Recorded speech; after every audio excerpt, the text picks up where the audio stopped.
Hey guys, welcome back to DOSstorm. I am currently all hopped up on Red Bull. And I thought it might be sort of interesting to test out the new sound card I got a while ago, which is the MediaVision Pro Audio Spectrum 16. Or the PAS 16 as I will refer to it, because that name is just way too darn long. So anyway, I thought it would be fun to take this card and compare it to its competitor of the time, which would be the Sound Blaster 16. Now these cards basically use the same chip, or do use the same chip. It is the OPL3 chip, and they should basically sound the same. Spoiler alert, they kinda don't. So I thought it would be interesting to take these two cards and throw in DOSbox just to see if you really need to even buy these cards or if DOSbox is good enough. So let's get into the hardware side of things and how I have everything set up, and then give you a comparison of all these sound cards and emulation devices. But first, a word from our sponsor of this video today, PCBWay. Whether you're an electronics tinkerer like me or an electronics mastermind seeking to change the world, PCBWay can aid you in your journey and bring your ideas to life. Their services include CNC machining, 3D printing, and of course, custom printed circuit boards with a plethora of options. If you can think it up, PCBWay can make it happen, all at an affordable price. So check the link in the video description below or head to PCBWay.com and get started today. So on to hardware, I'm slotting this PAS 16 into my Slot 190's gaming rig that I did in a previous video. Since this build is using a modern power supply, I needed to add a voltage blaster. Why do you ask? Because who wouldn't want something called a voltage blaster, right? I mean, that's pretty metal. Yeah, but no, the actual reason is the PAS 16 and a few other early cards need to be supplied -5 volts, which isn't part of the modern ATX power supply spec. So these voltage blaster cards have a voltage regulator in them that supplies the -5 volt to all the ICE ports, so you don't need an original power supply or a really old power supply to get them to work. So the other machine I'm using here is my IBM PS1 Consultant 486. This machine came with the Sound Blaster actually when I bought it at a Goodwill that I worked at. I saved this guy from a recycling death by Dell, and I regret nothing. As for DOSbox, I'm just using my modern, boring gaming PC, and everything for all the systems will be recorded using my Focusrite 8i6 audio interface. So with all that stuff out of the way, let's give these cards a listen, and I'll give you my final thoughts on what I think at the end of the video.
So there you have it.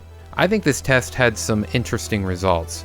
For one, I find that DOSbox sounds more similar to the Sound Blaster 16 than the PAZ does to any of them.